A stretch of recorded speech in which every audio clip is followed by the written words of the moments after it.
오늘 함께 합독하실 성경 말씀은 마가복음 12장 28절부터 31절까지입니다. 함께 합독하시겠습니다. 서기관 중 한 사람이 그들이 변론하는 것을 듣고 예수께서 잘 대답하신 줄을 알고 나와 묻되 모든 계명 중에 첫째가 무엇이니까? 예수께서 대답하시되 첫째는 이것이니 이스라엘아 들으라. 주고들이 하나님은 유일한 주시라.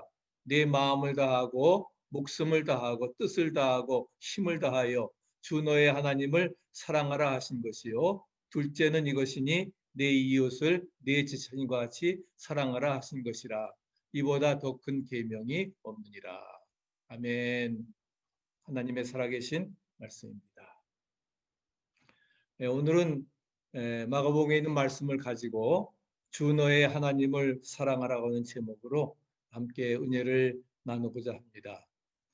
지난 주간에 여러분들 우리 수요일 날 우리 46대 조 바이든 대통령이 취임식을 했습니다.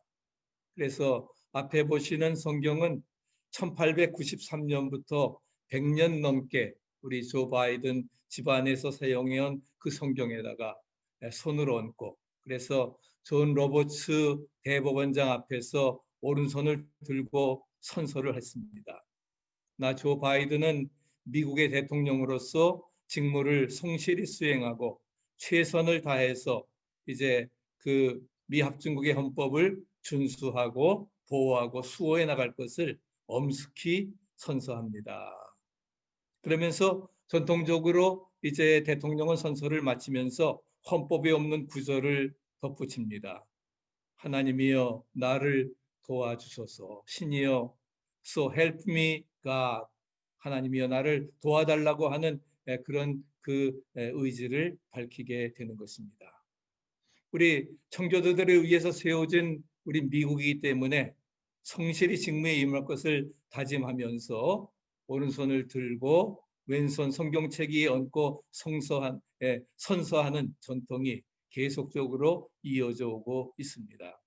그러면서 그는 취임 연설을 하면서 이제 그 분열된 미국을 하나로 모으는 통합을 강조했고 또 동맹을 복원하겠다고 하는 의지를 밝혔습니다.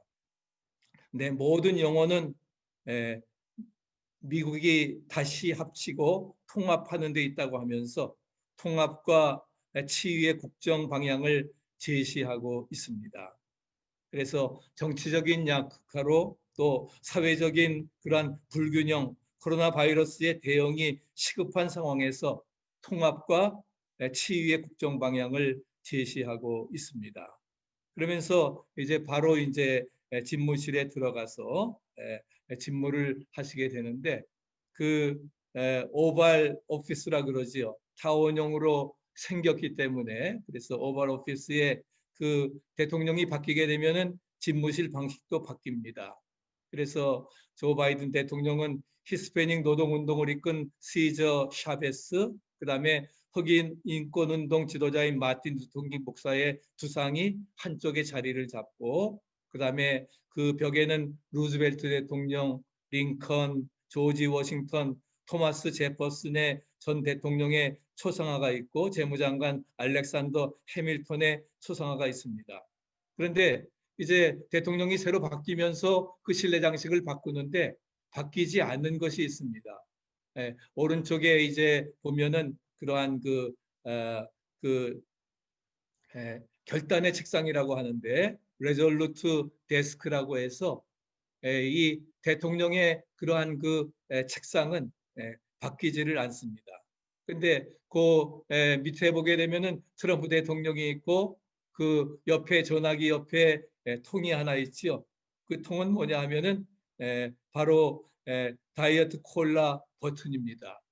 트럼프 대통령은 하루에 12잔씩이나 이제 그래서 그 커튼에 버튼을 누르게 되면은 이제 사무장이 그 재무집사가 그것을 콜라를 갖다 주는데 딴 거는 그 결단의 책상을 바꾸지는 않았지만은 그 조 바이든 대통령은 그 콜라를 그 다이어 콜라의 버튼은 그 상자는 없애버렸습니다. 없애버리면서 이제 그 처음에 시작을 하면서 그가 그 15개의 행정명령을 포함해서 17개의 명령에 서명을 했습니다. 그래서 어떻게 보면은 트럼프 행정부의 모든 정책들을 거의 다 많이 바꿨는데 사실 이런 것이 바른 것인지 우리가 생각을 하면서 내 모든 영혼은 미국을 다시 합치고 통합하는 데 있다라고 말씀을 하지만은 사실은 이 결단의 책상에서 옛날에 트루만 대통령이 그 한국을 파병하는 것을 결정해서 6.25 동란에서 우리가 건짐을 받게 되었고 또 케네디 대통령은 쿠바 미사일 위기 때에 쿠바 그 해상 봉쇄 명령을 내렸던 것이 바로 결단의 책상입니다. 이것을 보면서 우리 인생에도요, 사실은 결단의 책상이 필요합니다. 그런데 이 결단의 책상에서 우리는 우리의 생각을 결정하는 것이 아니라 과거의 것을 뒤덮고 하는 그러한 우리의 생각을 결정하는 자가 아닌 가장 중요한 것은 하나님의 뜻을 구하는 기도의 자리가 되어야 된다는 사실입니다. 다른 사람들의 형편을 헤아리는 그런 사랑의 자리가 되어야 되고 또 하나님이 우리 인생의 주인 되심을 인정하는 자리가 되어야 된다고 하는 것입니다.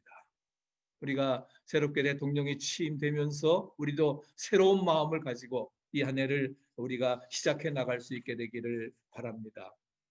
오늘 성경 말씀은 이제 그 사랑의 계명과 지상 명령에 헌신하는 그래서 우리 교회 표와 같이 2대 명령입니다. 하나님을 사랑하라고 하는 것 또한 땅 끝까지 복음을 증거하라고 하는 것인데 우리가 고린도전서 13장을 사랑장이라고 말합니다. 12장 31절 마지막 절에 너희는 더욱 큰 은사를 사모하라. 내가 또한 제일 좋은 길을 너희에게 보이리라 말씀을 합니다. 그리고 말한 다음에 13장으로 내려가서 이제 사랑의 13가지 동목을 말합니다. 오래 참고 지난 주일 제가 결혼식 주례를 하면서 이 사랑장을 가지고 말씀을 드렸는데 행복한 가정을 어떻게 이룰 것인가. 그래서 사랑의 알파와 오메가는 바로 오래 참고 견디는 것입니다. 13가지 덕목. 그러면서 믿음, 소망, 사랑 이 세 가지는 항상 있을 것인데 그 중에 제일은 뭐라고요? 사랑이라 말씀을 하고 있습니다. 한번 신앙의 최고봉은 사랑이다. 믿습니까? 신앙의 최고봉은 우리가 사랑이라고 말할 수가 있습니다. 그래서 본문은 사랑이 지향해야 될 최고의 사랑과 관련된 2가지 교훈을 우리에게 줍니다. 그러면 성도는 무엇을 사랑해야 될까? 첫째는 하나님을 사랑하라 말씀을 하고 있습니다. 오늘 본문에 보면은 한 서기관이 예수님께 선생님 많은 계명 중에 어떤 계명이 제일 큰 계명입니까? 그때 예수님이 29절 30절에 말씀하시기를 예수께서 이르시되 내 마음을 다하고 목숨을 다하고 뜻을 다하고 힘을 다해서 주 너의 하나님을 사랑하라 하셨으니 이것이 크고 첫째 되는 계명이라 말씀을 하고 있습니다. 가장 큰 계명은 하나님을 사랑하는 것입니다. 믿습니까? 가장 큰 계명은 하나님이 우리를 사랑하신 것처럼 그래서 우리를 구원하시기 위해서 독생자 예수님을 이 땅에 보내셔서 십자가에서 구속의 사랑을 완성시킨 것처럼 바로 우리에게 주어진 가장 큰 계명은 하나님을 사랑하는 것이라는 것입니다. 그래서 우리가 여기에 대한 초점이 잘 맞춰지게 되면은 가장 성공적인 모습을 우리가 살아갈 수 있습니다. 우리가 저급한 것을 사랑하면 저급한 인생이 되지만 고귀한 것을 사랑하면 고귀한 인생이 되는 것입니다. 그렇기 때문에 우리가 하나님을 사랑한다고 하는 것은 보통 소중한 일이 아닌 것입니다. 그러면 우리가 어떻게 하나님을 사랑해야 될까? 오늘 30절은 하나님을 어떻게 사랑해야 되는 것을 3가지로 말씀해 주고 있습니다. 첫째는 뭐라고 했어요? 마음을 다해 사랑하라. 그래서 사랑은 머리가 아닌 가슴으로 하는 것입니다. 하나님께서 우리를 마음을 다해서 사랑하셨다 하는 것입니다. 우리 부모들은 생각이 온통 자녀들에 대한 생각뿐입니다. 자녀가 아프면은 차라리 내가 대신 아파야 된다 하면서 그렇게 마치 그 부모의 사랑을 하나님의 사랑, 그렇게 아가페의 사랑과 스톨게의 사랑을 같이 비교하지요. 그렇게 부모는 자녀를 생각하면서 희생을 합니다. 마찬가지로 그런 마음을 가지고, 그런 부모의 마음을 가지고 정말 하나님이 우리를 사랑하신 것처럼 우리 마음을 다해서 사랑해야 된다는 것입니다. 그래서 정말 우리가 어떤 그런 마음을 가지고 우리가 하나님 앞에 기도해야 될 것입니다. 그런데 사람들의 기도의 내용을 보게 되면은 이런 기도가 많지요. 하나님, 내가 어렵습니다. 물질 주세요. 명예 주세요. 문제 해결해 주세요. 병 고쳐 주세요. 이렇게 만약에 하나님 앞에 기도하고 그렇게 달라고 하다가 안 되면은 나중에는 협박조까지 합니다. 하나님, 안 주면은 안 믿을래요. 그러나 그렇게 기도하면은 자기만 손해입니다. 그러나 우리가 마음을 다해서 하나님을 사랑한다고 하면은 우리에게는 이런 기도가 나와야 됩니다. 하나님, 제가 뭘 하기를 원하시나요? 하나님의 받은 바 사랑이 큰데 내가 어떻게 사랑을 실천해야 될까요? 주님의 뜻을 따라 주님이 기뻐하시는 길로 갈 수 있게 하옵시고, 어떤 시련을 만나도 정말 우리가 좌절하지 아니하고 아멘 잃지 않고 믿음으로 정진케 하옵소서. 우리가 기도하게 되는 것입니다. 두 번째는 목숨을 다해서 사랑하라 하는 것입니다. 네, 정말 우리가 배우자를 진정으로 사랑하면은 당신은 나만 사랑해야 되라고 말할 자격이 있습니다. 예수님께서는 우리를 십자가를 지기까지 목숨을 다해서 우리를 사랑하셨기 때문에 우리에게 목숨을 다해서 사랑하라 말씀하실 충분한 자격이 있습니다. 참된 사랑은 목숨을 거는 겁니다. 여러분, 정말 생명보다 더 귀한 게 어디 있어요?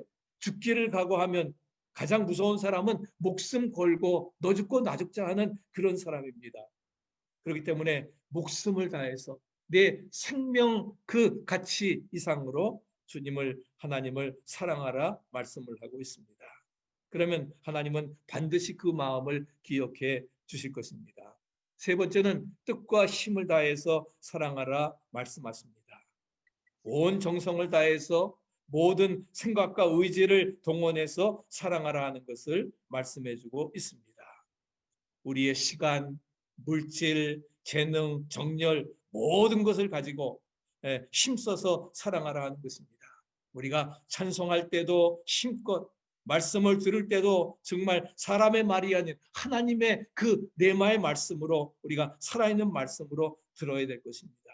우리가 물질을 드릴 때에도 정말 남아서 드리는 그러한 것이 아니라 정말 하나님 앞에 정성을 다해서, 최선을 다해서 우리가 하나님 앞에 드려야 되고, 그럴 때에 사랑은 헌신을 낳게 되고 헌신은 사랑을 낳게 되는 것입니다. 그래서 뜻과 힘을 다해서 사랑하라 우리에게 말씀을 하고 있습니다. 정말 그렇게 마음을 다하고 목숨을 다하고 뜻을 다해서 힘을 다해서 사랑한 사람들이 많습니다.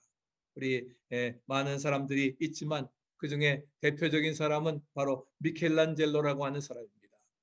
보시는 화면은 바로 시스틴 체플에, 그래서 여기에서 바로 교황을 선출을 하죠. 교황을 선출을 하게 되는데 천지창조가 그려져 있는, 최후의 심판에 대한 그림이 그려져 있는 그러한 그림입니다. 미켈란젤로가 7년 동안에 걸쳐서 그려낸 그림입니다. 이렇게 천장도배에 또 페인트 칠을 한다고 하면은 몇 시간만 해도 목이 뻐근하고 아픈데, 여러분 7년 동안을 했다고 하는 것은 얼마나 힘든 것이.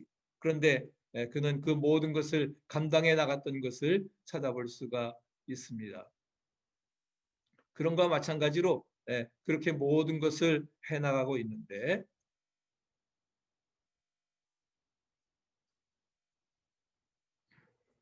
그래서 정말 7년 동안에 정말 하나님을 사랑하는 마음을 가지고 그는 최선을 다해서 그렇게 그려냈던 것입니다. 그래서 여기에 가게 되면은 사진도 찍지 말라 그럽니다. 찍지도 못하게 하고 다 조용히 이제 이 그림 전체적인 것을 묵상을 하게 되는데, 바로 그러한 느낌이 들어지는 것을 찾아볼 수가 있습니다.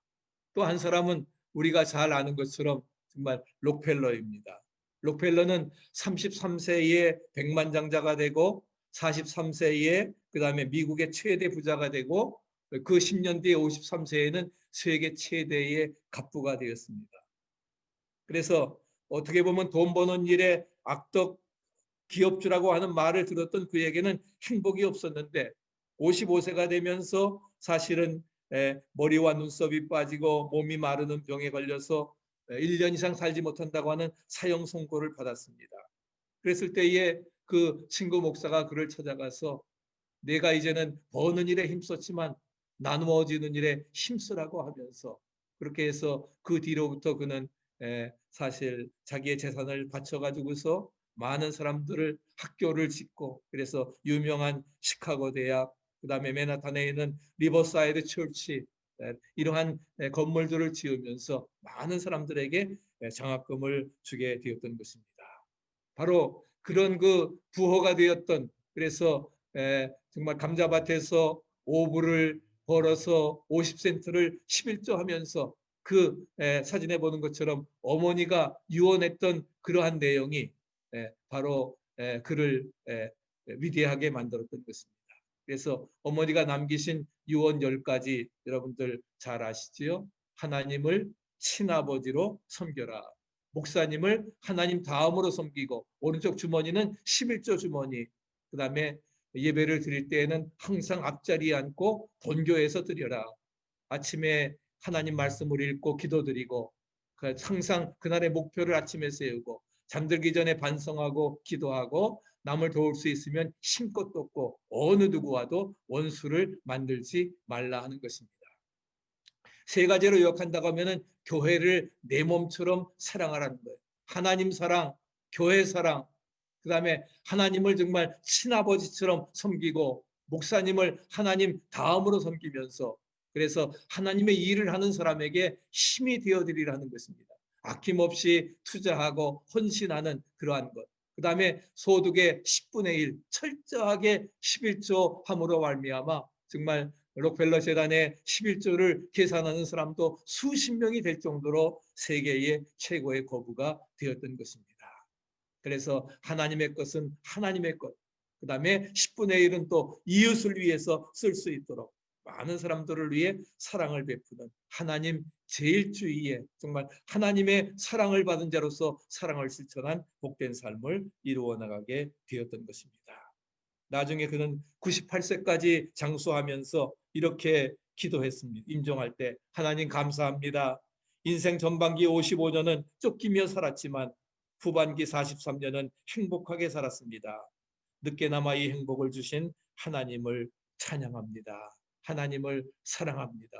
하나님께 감사와 영광 돌립니다. 그는 건강하게 살다가 정말 하나님 앞에 온전히 하나님을 사랑하며 그 사랑을 실천하며 위대한 삶을 살았던 것을 우리는 찾아볼 수가 있습니다. 그렇기 때문에 잠언 8장 17절에 뭐라고 말씀하십니까? 같이 한번 읽어보시죠. 나를 사랑하는 자들이 나의 사랑을 입으며 나를 간절히 찾는 자가 나를 만날 것이니라. 나를 사랑하는 자들이 하나님의 사랑을 입게 됩니다.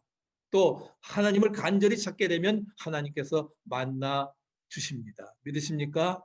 오늘 하나님을 만나는 정말 임재 체험을 오늘 예배를 통해서 느끼시기 바랍니다. 또 하나님의 사랑이 우리 마음속에 충만히 부음받아서 우리가 원수까지도 사랑하고 그 사랑을 실천하는 아름다운 역사가 이루어지게 되기를 간절히 축복합니다.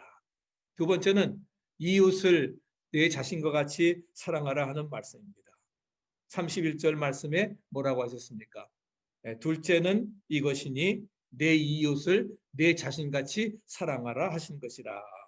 이보다 더 큰 계명이 없느니라. 주님 말씀하십니다.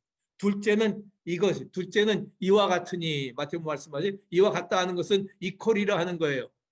하나님 사랑과 이웃 사랑이 이퀄인데 그러나 뭐가 먼저예요? 하나님 사랑이 먼저이고 두 번째는 이웃 사랑이라.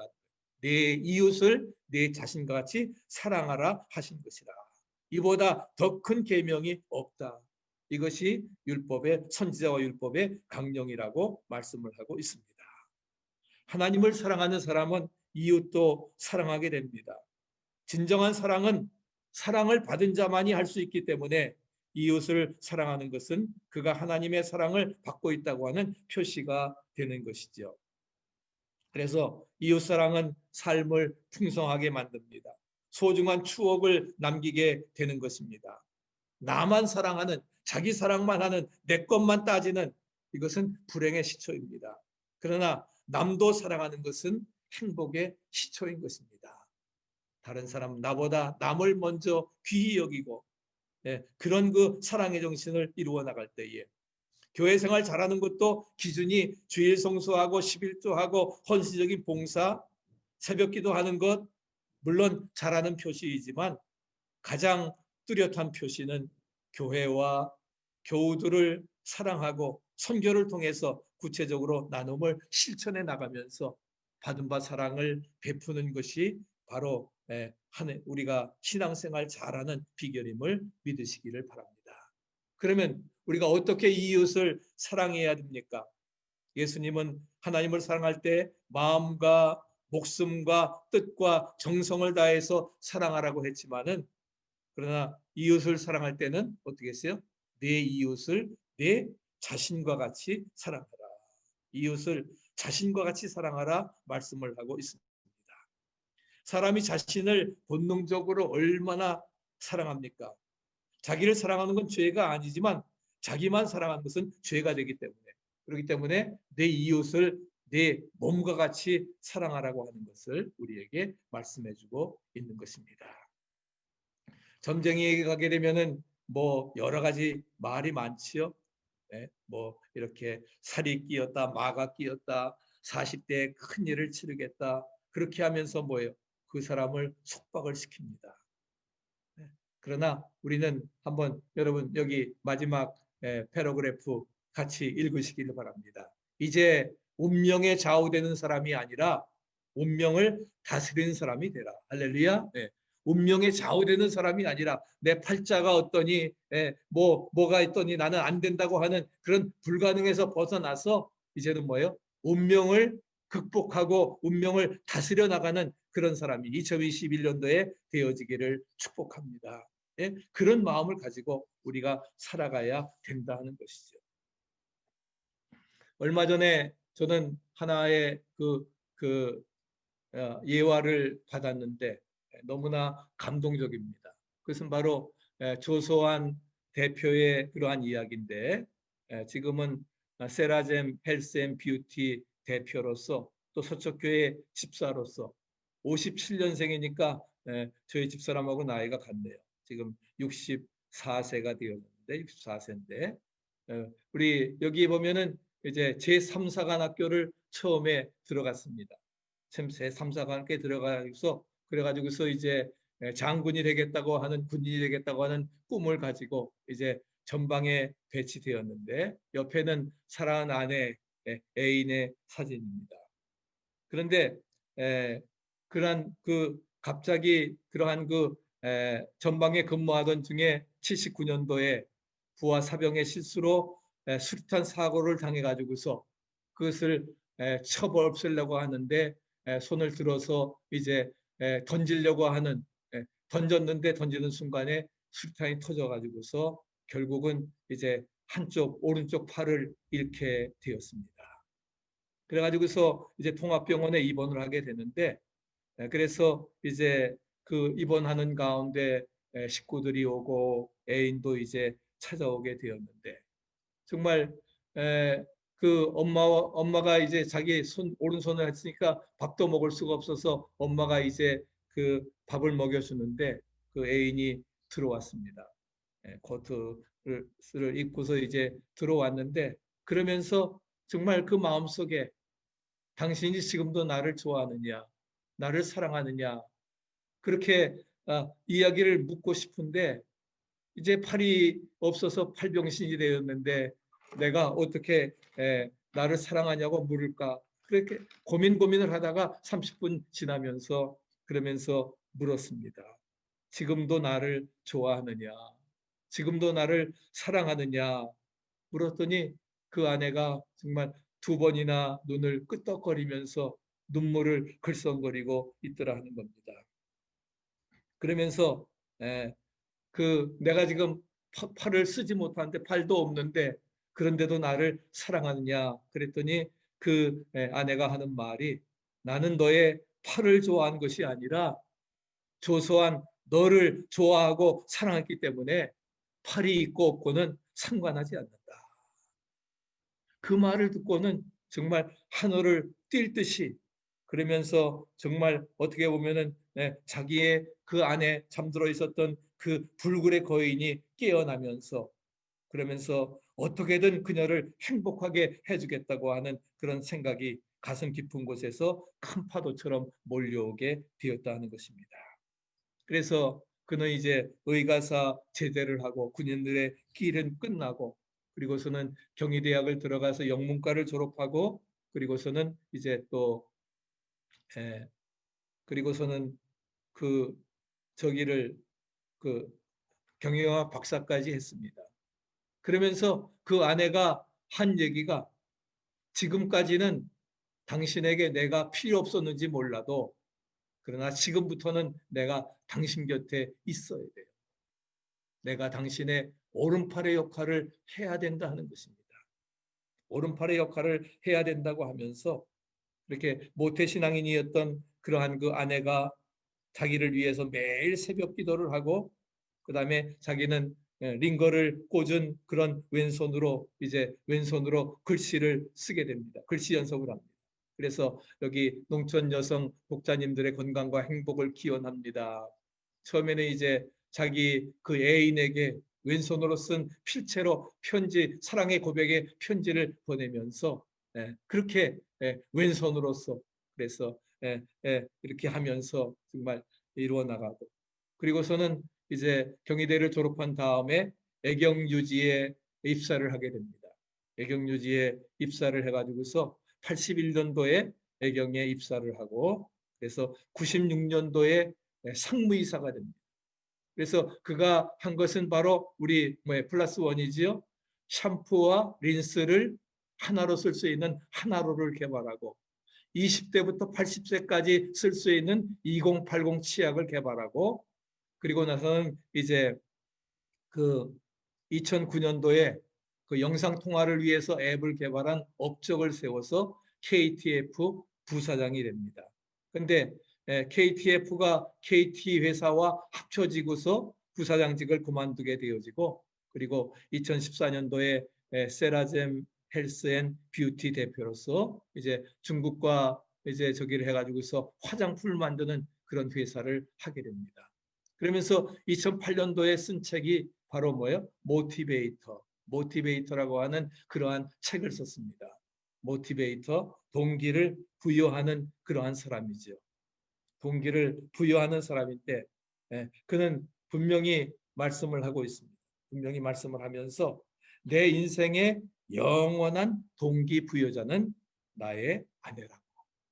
15만 부 베스트셀러가 되었습니다. 베스트셀러가 되어서 정말 동기부여하게 되고 그리고서는 각 회사마다 교회마다 간증 집회를 다니면서 그렇게 하면서 여러 가지 모든 것을 그리고 그 다음에 2014년도 6년 뒤에 근성이라고 하는 같은 운명 다른 태도라고 하는 그런 책을 샘 파커스 삶을 긍정하지 않으면 어떡할 건데 이제 새로운 삶으로 바꾸어져 가지고서 정말 그런 그 어려운 위기 가운데서도 자기를 이겨나갈 수 있었던 것이 딴 것 아닌 바로 뭐예요? 자기 그 아내의 그러한 헌신과 희생이었다 하는 것을 말씀을 하고 있습니다. 간증을 하면서 그래서 마치 처칠이 하는 것처럼 여기 never give up, never give up, never give up, never, never 결코 우리가 어떤 가운데서도 포기하지 않는다고 하는. 할 수 없어도 그의 마케팅의 모토는 7개 원칙이 있는데 할 수 없어도 할 수 있다고 말하지 않으면 기회는 없다. 우선 할 수 있다고 이제 말하자. 할 수 있다고 말하자 하는 것이 그의 가장 중요한 그런 어떠한 어려움이 와도 그는 포기하지 아니하고 그래서 정말 군인 출신임에도 불구하고 그런 창의적인 아이디어를 통해서 그런 위대한 역사를 이루어 나갈 수 있었던 것입니다. 거기에는 딴 거 아니에요. 바로 그 아내의 기도와 정말 오른팔이 되겠다고 하는 그런 그 헌신, 내조를 통해서 이루어질 수 있게 되었던 것입니다. 정말 그 힘들게 역경을 거치면서 상당한 나이임에도 몸으로 몸는 변화를 추구하는 그러길래 무언의 에너지를 불어넣어주는 그러한 조소한 우리 집사님, 우리 회장님을 우리가 보게 됩니다. 가슴 뭉클한 정말 거짓말과 같은 실화이고 지금 현대에 살아있는 지고지순의 고결스러운 인간 승리의 한편 드라마를 보는 것과 같은 그런 생각이 듭니다. 정말 우리의 부부 생활이나 또 우리의 그런 이웃사랑의 생활이 정말 이렇게 자기를 희생하면서 포기하면서까지라도 정말 상대방을 세우겠다고 하는 그런 그 마음으로 이루어 나갈 때에 지금까지 당신에겐 내가 필요 없었는지 모르지만 그러나 지금부터는 당신 곁에 내가 있어야 돼요. 내가 희생하고 헌신하겠다고 하는 그런 아름다움이 이제 귀한 결과로 이루어지게 됨을 우리가 찾아보게 되는 것입니다. 결론적으로 말씀을 드립니다. 우리가 성도가 하나님 앞에서 우리가 심판을 받을 때에 정말 상급을 좌우하는 두 가지 이대 기준이 있습니다. 그것은 하나님 사랑과 이웃 사랑이라고 하는 것입니다. 이 두 계명이 너무나 중요하기 때문에 예수님께서는 말씀하십니다. 이 두 계명이 온 율법과 선지자의 강령이니라. 지난 주간에 제가 보냈습니다마는 우리 IT 등대교회가 이제 건축을 시작했습니다. 아마 한 2주간 후면은 우리가 건물이 완성되어서 이제 사진이 또 오게 될 것입니다. 우리 등대교회는 이제 열심히 선교하고 나눌 줄 아는 나눔의 모델 교회의 꿈을 실천했습니다. 또 지난 성탄절에는 우리 성도들 정말 성탄절 선물을 통해서 우리 가나 어려운 사람들, 이웃 사랑들을 실천하는 아름다운 일을 이루어 나갔습니다. 우리 등대교회는 그런 빗된 사명을 온전히 감당해 나가야 되리라 믿습니다. 그렇기 때문에 바로 사랑은 우리 마지막 패러그래프 같이 읽으시겠습니다. 사랑은 율법과 선지자들이 전한 말씀의 핵심 내용이고 인간 존재의 최대 이유이며 성도의 가장 기본적인 행동 강령이다. 아멘. 사랑은 바로 핵심 내용이고 최대 이유고 존재의 또 가장 기본적인 행동 강령입니다. 이제 하나님을 우리의 마음을 다하고 성품을 다, 목숨을 다하고 뜻을 다하고 힘을 다해서 사랑하고 우리의 이웃도 내 몸과 같이 사랑으로 말미암아 하나님 사랑, 이웃 사랑을 실천하는 복된 성도들 되시기를 간절히 축복합니다.